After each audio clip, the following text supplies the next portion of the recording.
नमस्कार मैत्रिणींनो, संगीता क्रिएशन्समध्ये तुमचं मनपूर्वक स्वागत आहे. सर्वांना श्री स्वामी समर्थ. तर आजच्या व्हिडिओमध्ये पहा, आपण साडीला पिकोफॉल लावण्याची सोपी पद्धत पाहणार आहोत. साडीला पिकोफॉल लावताना साडीचं सरळ कटिंग करणं खूप महत्त्वाचं आहे. कारण जर पिको सरळ हवा असेल तर साडीचं सरळ कटिंग करणं गरजेचं आहे. त्यासाठी साडी जमिनीवर सरळ या पद्धतीने अंतरून घ्यायची आणि एकदा सरळ लाईनमध्ये साडीचं कटिंग करून घ्यायचं आहे.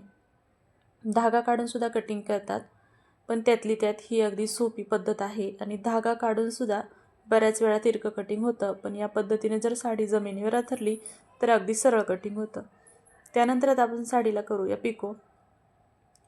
ही पिको फॉलची मशीन आहे. बऱ्याच व्हिडिओमध्ये बऱ्याच मैत्रिणींच्या कमेंट आलेल्या की तुम्ही ज्या पिको फॉलच्या मशीननी साडीला पिको करता त्याच मशीननी फॉल पण लावता का? तर हो, मी नॉब चेंज करत नाही, फक्त सेटिंगमध्ये थोडंसं चेंज करायचं. पिको करताना जो नॉब आहे त्याच्या मधोमध साडीचा काठ ठेवायचा आणि इथे तुम्हाला दिसत असेल मी अगदी हलक्या हाताने साडी थोडीशी पुढे खेचत आहे. साडी जर थोडीशी पुढे खेचली नाही तर पिको जाडसर होतो. तुम्हाला जर पिको जाड नको असेल, बारीक दोरीसारखा पिको हवा असेल, तर तुम्ही साडी हलक्या हाताने पुढे खेचायची आणि मग साडीला पिको करून घ्यायचा, म्हणजे अगदी बारीक दोरीसारखा पिको होतो. त्यानंतर तुम्ही फॉल लावताना सेटिंग बदलायची आहे. पिको करताना जर पातळ साडी असेल, अगदी पातळ, तर मग मात्र 1-1.5 इंचावर सेटिंगचा नॉब ठेवायचा. आणि जाड असेल, म्हणजे बऱ्याच वेळा काय होतं, साडी तर जाड नसते, बॅक साईडला पिको करताना प्रॉब्लेम येत नाही, पण हल्ली फॉल लावताना साडीला जो काठ आहे तिथे लेस वगैरे असते किंवा टिकली वगैरे असतात. अशा वेळेस मात्र सेटिंग चेंज करायची. जर साडीला लेस असेल किंवा गोट असेल, आजकाल गोटसुद्धा येतात साडीला, त्यावेळेस तुम्ही 2 इंचावर नॉब ठेवायचा आहे. आता आपण इथं फॉल लावताना फॉल हा मी धुवून व्यवस्थित वाळवून आणि इस्त्री करून घेतलेला आहे. तर ही अर्धा इंचाची मार्जिन अगोदर दुमडून घ्यायची. फॉलची उलटी आणि सरळ बाजू पाहिजे आहे. सरळ बाजू वरच्या बाजूने आणि आतली बाजू उलटी पाहिजे. आणि मग हा अर्धा इंचाचा फॉल दुमडून घेऊन मग साडीच्या अगदी किनारीवरती फॉल ठेवायचा आहे आणि इथं पिको करायचं आहे. आता इथे सुद्धा पिको करताना साडी हलक्या हाताने पुढे खेचायची आहे. आता जर ही साडी पातळ आहे त्यामुळे मी सेटिंग जी पिको करताना ठेवलेली होती तीच ठेवलेली आहे, म्हणजे 1.25 इंचावरती नॉब आहे. पण तुम्हाला जर हीच इथे गोट पट्टी वगैरे असती तर मात्र तुम्ही इथं सेटिंग चेंज करायची, 2 इंचापर्यंत घ्यायची, म्हणजे व्यवस्थित साडीला फॉलसुद्धा याच नॉबने लावला जातो. तर आता पहा, हा फॉल लावत मी दुसऱ्या टोकाला आली आहे फॉलच्या, तिथेसुद्धा अर्धा इंच फॉल फिनिशिंगसाठी दुमडून घ्यायचा आहे आणि मग पिको करून घ्यायचा आहे. तर पहा या पद्धतीने. आणि ही गोष्ट तुमच्या लक्षात आलीच असेल की मी अगदी या टोकापासून त्या टोकापर्यंत फॉल लावला नाही, हळूहळू सेट करत साडीला थोडंसं बॅलन्स करत मग फॉल लावलेला आहे, म्हणजे साडी फॉल लावताना गोळा होत नाही. तर आता चला साडीला करून घेऊ हातशिलाई. हातशिलाई करताना मी तुम्हाला सोपी टिप सांगते. सरळ जमिनीवर साडी अंथरून घ्यायची एका लाईनमध्ये आणि मग फॉल लावायचा. तर इथे तुम्ही पहा, मी अगदी पिकोच्याच नॉबने इथं फॉल लावून घेतला आहे, तरीसुद्धा किनार पहा, अगदी वाटतसुद्धा नाही की ते कुठे जाडसरपणा आहे, अगदी स्मूथली फॉल लागला आहे. तर चला मी तुम्हाला दाखवते. या पद्धतीने जमिनीवर साडी सरळ अंथरून घ्यायची, म्हणजे अगदी 2 मिनटामध्ये हातशिलाई करून होते.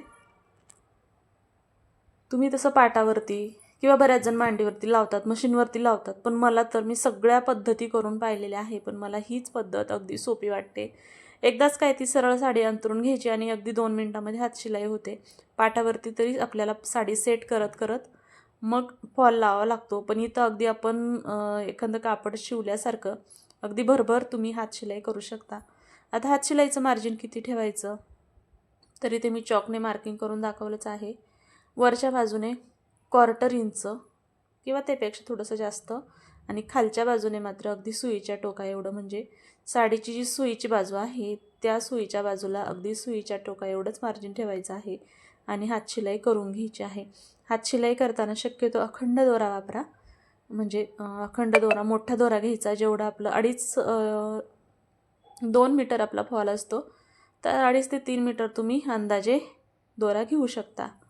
तर हातशिलाई केल्यानंतर सुद्धा एकदा दोरा पुढे ओढल्यानंतर हात फिरवून घ्यायचा, म्हणजे प्लेन दोरा लागला जातो. ते कसं मी तुम्हाला दाखवते. या पद्धतीने अगदी सुई बाहेर घेतली, दोरा ओढून घ्यायचा, दोरा पसरवून ठेवायचा, म्हणजे दोरा एकमेकात गुंतणार नाही आणि ओढताना सोपा जाईल. एका जागेवर गोळा करून दोरा ठेवायचा नाही. तर पहा, हा दोरा मी ओढलाय आणि या पद्धतीने असा हात फिरवून घ्यायचा. पुन्हा साडीला याच पद्धतीने हात शिलाई करायची. आता साडीच्या दुसऱ्या टोकाला आल्यानंतर इथे मात्र दोरा कट करण्याच्या आधी दोऱ्याला गाठ देऊन घ्यायची आहे. तर पहा, इथे हा जो भाग आहे इथं अगदी एक छोटीशी गाठ द्यायची आहे, म्हणजे समजा दोरा निघला तरी इथे दोरा ओपन होत नाही पूर्ण. इथं ह्या भागाला थोडीशी गाठ द्यायची आहे. त्यानंतर हा आडवा जो स्पेस आहे तिथे सुद्धा हात शिलाई करून घ्यायची आणि मग 2-3 वेळा दोरा इथं व्यवस्थित लॉक करून घ्यायचा. जसं की आपण हात शिलाई करताना किंवा हुक लावताना 1-2 गाठ देतो त्याच पद्धतीने इथं पण गाठ देऊन घ्यायची आहे, म्हणजे दोरा निघत नाही. तर अशा पद्धतीने अगदी तुम्ही सोप्या पद्धतीने साडीला पिको फॉल लावू शकता. खूप अवघड पद्धत नाही. या पद्धतीने जर तुम्ही हात शिलाई केली किंवा पिको केला तर हार्डली 5 ते 6 मिनटामध्ये तुमची पूर्ण साडी पिको फॉल करून होते आणि दिवसभरामध्ये तुम्ही 40 ते 50 साड्या आरामशीर करू शकता. तर चला, कसा वाटला तुम्हाला आजचा व्हिडिओ? आवडला असेल तर व्हिडिओला लाईक करा, शेअर करा आणि हो, आपल्या चॅनलवरती तुम्ही नवीन असताल, पहिल्यांदा हा व्हिडिओ पाहत असाल तर चॅनलला सबस्क्राईब नक्की करा. चला तर मग साडीचा एकदा फायनल लूक पाहूया.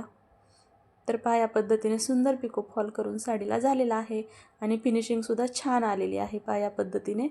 चला तर मग भेटूया उद्याच्या नवीन अशा व्हिडिओमध्ये. तोपर्यंत आजचा व्हिडिओ पूर्ण पाहिल्याबद्दल तुमचे खरंच मनापासून खूप खूप धन्यवाद आणि सर्वांना श्री स्वामी समर्थ.